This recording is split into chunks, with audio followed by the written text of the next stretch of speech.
जानना चाहता हूं कि क्या आप गारंटी देते हैं कि बिना लेन देन के ड्यू प्रमोशन आप जल्द से जल्द शिक्षकों को देंगे? अन्यथा जिस शिक्षकों के बलबूते पर जिनकी दुहाई देकर आप अभी अपनी पीठ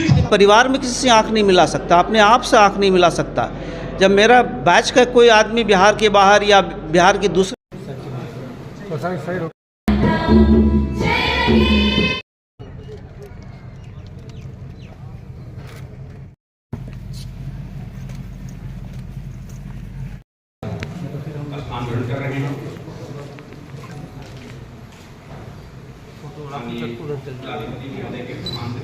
शर्म की बात है। क्यों आखिर चर्चा होने की सीन बना, इस पर चर्चाएं क्यों होती है? और जैसे ये जानना चाहता हूं कि क्या आप गारंटी देते हैं कि बिना लेन देन के ड्यू प्रमोशन आप जल्द से जल्द शिक्षकों को देंगे? अन्यथा जिस शिक्षकों के बलबूते पर जिनकी दुहाई देकर आप अभी अपनी पीठ थपा रहे थे, उनको आप डिमोरलाइज करते हैं। प्रमोशन नहीं देने का मतलब है उसको आप ह्यूमिलिएट करते हैं, डिमोरलाइज करते हैं। वो हम अपने परिवार की नजर में गिर चुके हैं। मैं 90 तो जब आप टीचर्स को प्रमोशन नहीं देते हैं तो वो टीचर डिमोरलाइज हो जाता है। वो अपने परिवार में किसी से आंख नहीं मिला सकता, अपने आप से आंख नहीं मिला सकता। जब मेरा बैच का कोई आदमी बिहार के बाहर या बिहार की दूसरी यूनिवर्सिटी में प्रोफेसर हो गया है और मैं यहाँ अभी तक रीडर ही में लटका हुआ हूँ, तो उससे बात करने में मुझे हीनता का भाव होता है। क्या कारण? अब तो कारण विश्वविद्यालय और विश्वविद्यालय का प्रशासन ही बताए। प्रमोशन की प्रक्रिया इन्होंने लगभग 1.5 साल से शुरू कर रखी है। 1.5 साल तक में आज तक इन्होंने एक भी प्रमोशन नहीं दिया। आखिर इसकी क्या मजबूरी है, क्या मंशा है? ये बात तो विश्वविद्यालय प्रशासन से ही आप लोगों को पूछना चाहिए। इनके पास एक रेडीमेड आंसर रहता है कि प्रक्रिया चल रही है। भाई किसी प्रक्रिया का कोई अंत भी तो होगा, कब तक प्रक्रिया चलेगी?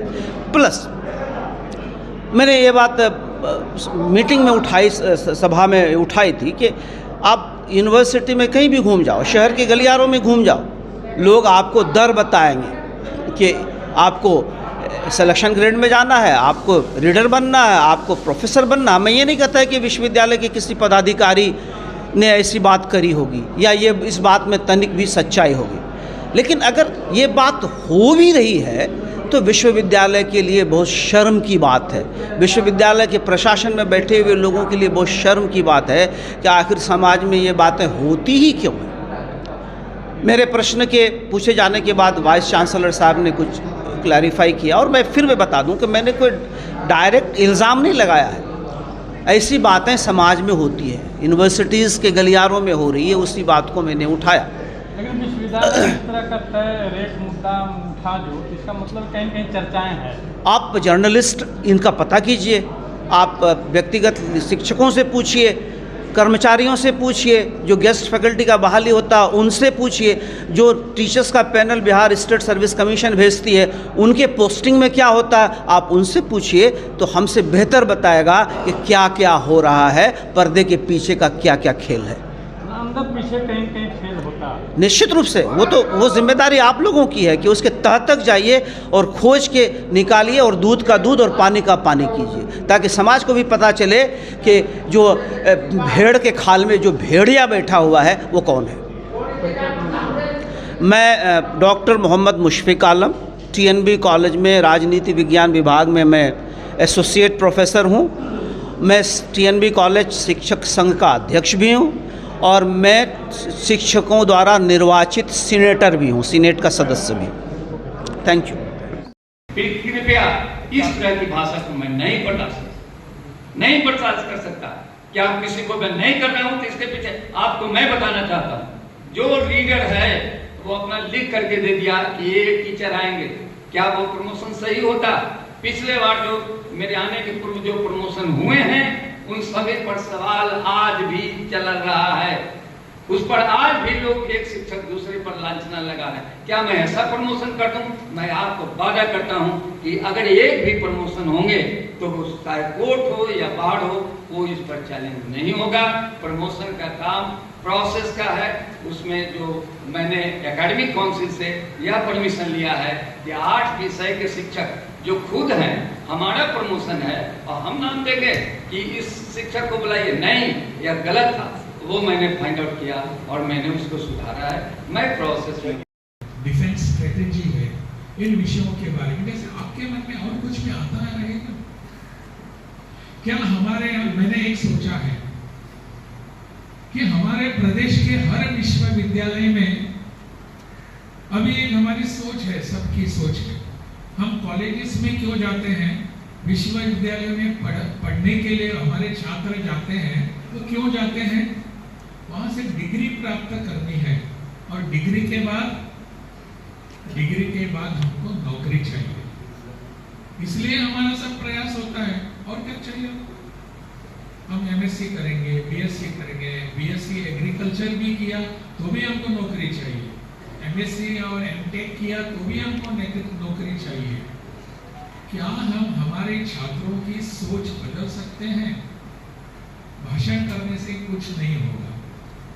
अगर आप किसी भी शिक्षा संस्थान को, एजुकेशनल इंस्टीट्यूशन को पूछेंगे कि आपका क्या कैसे होता है, वो कहते हैं कि हमारे यहाँ इतने विद्यार्थी छात्र पढ़कर गए, 100 गए, तो 100 में से 90% लोग जो हैं, 100 में से 90 हैं, उनका हमने प्लेसमेंट कर दिया। प्लेसमेंट यानी क्या? नौकरी दे दिया उनको, हमने प्लेसमेंट कर दिया। क्या हमारी शिक्षा की दिशा सिर्फ नौकरी लेने वाले तैयार करने की है? नौकरी वाले ही हैं। खुद के पैरों पर खड़ा रहकर कुछ खुद का व्यवसाय करने की सोच हमारे बीच नहीं आ सकती? आएगी। हमारी शिक्षा ही उस दिशा में अगर जा रही है नौकरी करने वालों की तरह, तो फिर हम शिक्षा के बारे में खुद के पैरों पर खड़ा रहकर काम करने वाले कैसे तैयार करेंगे? मुझे लगता है इसके बारे में कुछ सोचने की आवश्यकता है। इसलिए मैंने तय कर लिया है कि हर विश्वविद्यालय में और आगे जाकर इसकी जरूरत है तो कॉलेजेस में भी एंटरप्रेन्योरशिप डेवलपमेंट सेल तैयार किया जाएगा। नौकरी नहीं, मैं शिक्षा लेकर बाद में बाहर जो आऊंगा, एक दूसरों को नौकरी देने वाला बन जाऊंगा, खुद नौकरी करने वाला नहीं, देने वाला बन जाऊंगा। ऐसी सोच लेकर मैंने सोचा है कि पूरे सभी विश्वविद्यालयों में ऐसा एक एंटरप्रेन्योरशिप डेवलपमेंट सेल, स्वयं रोजगार, खुद का मेरा रोजगार, मैं एक उद्योगपति बन जाऊंगा, उद्यमी बन जाऊंगा, इस सोच को लेकर हमारे बच्चे आगे बढ़ेंगे।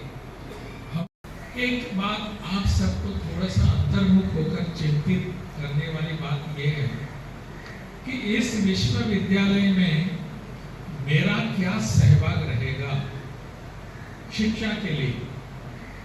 बजट के लिए ठीक है, शिक्षा के लिए मेरा क्या सहभाग रहेगा, किस दृष्टि से मेरा सहयोग रह सकता है, इसको हमको ध्यान देने की आवश्यकता है।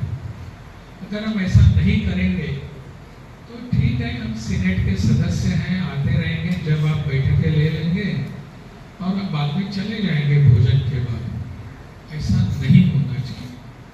मुझे लगता है इसकी ओर ध्यान देने की आवश्यकता है। हम सब मिलकर तय करेंगे कि आने वाला समय हमारी शिक्षा का समय है, आने वाला विश्व हमारे यहाँ देखता रहेगा। हम सब सीनेट के सदस्य हैं, इसका अर्थ यह है कि इस विश्वविद्यालय में शिक्षा का स्तर, शिक्षा की लेवल कहाँ होनी चाहिए, क्या होनी चाहिए, क्या विषय यहाँ पढ़ाने चाहिए, कौन कौन से विषय को लेकर यहाँ शोध होने चाहिए, या हम तय करेंगे। केवल कुलपति नहीं तय करेंगे, कुलपति के सामने आपको आकर विषय रखने की आवश्यकता है और कुलपति को इस विषय पर विचार करने के लिए बाध्य करने का आप में सामर्थ्य है, शक्ति है, करने की जरूरत है। अगर कुछ भी गलतियां होती, गलतियां सबसे हो सकती हैं, लेकिन उसको सुधारने का भी काम हमको ही करना पड़ेगा। इसलिए मेरा आप सबसे आग्रह रहेगा, मैं